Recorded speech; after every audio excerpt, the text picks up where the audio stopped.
Hello. So, in the last video, we looked at the first 11 chapters of Genesis, from the first account of creation, the first murder, and we went via Noah's flood to the Tower of Babel. So, my name, I should say, is Father Anselm, and I'm a monk of Downside Abbey in the southwest of England. And we're looking at the Bible in this occasional series, and this is the third video on Genesis, and in fact the last one on that particular book. So chapters 12 to 26 of Genesis basically cover the period of the patriarchs, and it's here that we find those famous stories about Abraham, Isaac, and Jacob, and so on. And these are really the founding fathers of the people of Israel. And in many ways, we can say that this part of Genesis, these chapters, are where history begins in our modern sense. When we read the story of Abraham, for example, we read of him as a nomad. And his way of going around the country and so on seems in many ways to mirror that of the semi-nomadic Apiru that we hear about in other ancient texts. So it's not impossible that the Hebrew people, the Hebrews and the Apiru, are in fact one and the same. And there is a linguistic link. You can probably hear that Apiru is from the Akkadian, in fact, and Hebrew, which in Hebrew, in fact, is Ivri, they seem to come from the same linguistic root. That said, of course, it's inevitably debated a great deal among scholars, and we could go on and on and on, but it probably is not worth it. Now, in that story of Abraham, what do we find? We find an example of great faith. He left, as we know, Ur of the Chaldeans with his father to go to the land that I shall show you, as it says several times in that text. But in fact, they only get as far as Haran, which is about halfway. And Abram's father, Jethro, settles there. Later, he responds again to God's call to go to the promised land, which then is called Canaan. Now, as we know, things are rarely straightforward in biblical narratives. And within that narrative, we find family tensions, we find relationships. But of course, the really important aspects involve God's choice of Israel. They involve the covenants with that people. And perhaps most famously, the story of the near sacrifice of Isaac, a story which the fourth evangelist, John in particular, uses in his presentation of the crucifixion. Now, it's worth remembering that the name Abraham means a father of a multitude, and that his descendants were to be as many as the stars in the heaven and the grains of sand on the shore. And his name is changed, remember, from Avram, exalted father, to this Abraham, father of a multitude. And in the Bible, the changing of a name always indicates a change of role. So his role is now to be not just the father of his own little clan, but rather the father of that great multitude, which is, of course, those monotheistic religions that trace their origin back to him. Now, in the Jewish tradition, the incident, as we might call it, with Abraham on Mount Moriah is more accurately called the binding of Isaac, the Akedah, rather than the sacrifice of Isaac, which is the term that we usually use in Christianity. And of course, he wasn't actually sacrificed. There are lots of connections with the crucifixion narrative, especially the narrative that we find in the fourth gospel, the one written by St. John. At least traditionally so. I'm sure that will come later in heaven only knows how many years. But anyway, let's just think about that for a minute. What do we find? We find Isaac, who is the beloved son of Abraham, just as, of course, Jesus is the beloved son of the Father. And the sacrifice is to take place on a mountain. Now, the precise location is uncertain, but that mountain has been associated with Mount Calvary in some Christian writings. Although other Old Testament texts say that Mount Moriah was where Solomon was to build the temple. Other people then say, well, Calvary, Moriah, they're actually the same place, just different names for the same thing. Now, in the Hebrew text, Isaac is described as a young man, not a boy. And in fact, some even go so far as to say that he was 33, which is, of course, the same age of Christ at the crucifixion. And the parallels go further.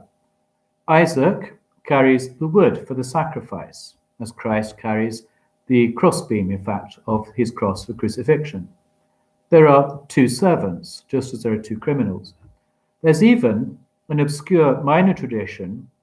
I wish I could find the text, but I've never actually seen it, the precise reference referred to. So if anyone can say where it is, please write it in the comments. I'd love to know.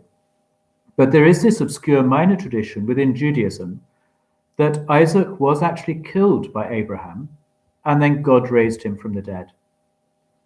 But what we really need to notice is that Isaac completely trusts Abraham, his father, and he never makes any objection. He simply asks at one point that very practical question about the nature of the animal to be sacrificed, because they have the wood, they have the knife, they have stuff for the fire, but no animal. Now, of course, there is a fundamental difference in terms of the purpose, because in Genesis, the near sacrifice, the binding of Isaac, is set out as a test for Abraham, and simply that, a test. There's nothing about it being for salvation, unlike the crucifixion. Now, the Abraham cycle is followed by narratives about Jacob, that famous father of 12 sons, of whom perhaps the most famous is Joseph. And we find here again another set of tales of sibling rivalry, of deception, of trickery. It's all very human, and it leads up to the idea of Israel being divided into 12 tribes, all of whom are descended from Jacob. And that, as we know, is a foundational idea for the rest of the Bible. Because when the Israelites return to the land of Canaan and conquer it, it is then later divided according to their tribes. Now, like most families, we find arguments, we find feuds, but usually they are united in their faith in the God of Israel and in the covenant. And in fact, the 12 tribes of Israel are even recalled on the breastplate of the high priest, because he has 12 stones, one for each tribe. And in the New Testament, the tribes survive in that this is why Jesus calls 12 men to be his closest followers. And the tribes, again, they recur in the book of the Apocalypse in a big way, with the different entrances to the city of God in that in the chapters toward the end of the Apocalypse, or the book of Revelation. Now, that last bit of Genesis, from chapter 37 to the end, that's chapter 50, so it's quite long, is dedicated to the story of Joseph, and is sometimes considered to be one of the earliest known novellas. It's been made famous by the likes of Thomas Mann and Andrew Lloyd Webber, and as I'm sure everyone knows, it's certainly a very good story. And what we find here, again, we find sibling rivalry. And frankly, you can understand why Joseph's brothers didn't like him. And now Joseph is not perfect by any means, nor are his brothers, must be said. They plot to kill him and then sell him. They also trick their neighbors, they sleep with the wrong person, and all of this leads to Egypt, where we have stories of lust on the part of Potiphar's wife, injustice when Joseph is imprisoned, falsely accused, and then the usual rise of the underdog to this second place in the kingdom of Egypt. And it's just like a soap opera. And of course, why did this all come about? It comes about because God blessed Joseph, because God set him aside to save Israel. And these chapters are necessary because they set the scene for the book of Exodus, which will come next. And in Exodus, of course, we'll find Pharaoh enslaving the Israelites, but we'll talk about that next time. Now, one of the major themes of the story of Joseph, in common with the Bible as a whole, is that of God's care for his people. The narrator of the Joseph story is very clear that everything that happened was God's will, and it had a very definite purpose. We also find in the person of Joseph a precursor, a forerunner, not so much of the New Testament Joseph, but rather more of Jesus himself. After all, both are the firstborn son of their mother. Both are persecuted by their brothers, who plot to have them killed. Both go down into a pit and are released to save their brethren.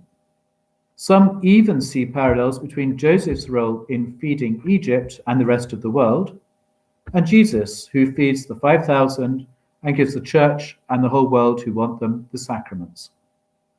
We can also find parallels, as I've mentioned earlier, with the two criminals crucified with Jesus. But this time, of course, we have two people considered to be one good and one bad, in the baker and the butler. Just as in Luke, of course, Jesus is crucified with two criminals, one good and one bad. And once again, in the story of Joseph, one of them is executed, the other survives and gets his jobs back. So you have the idea, of course, of the good thief going into heaven, and the bad thief, well, not for us to say.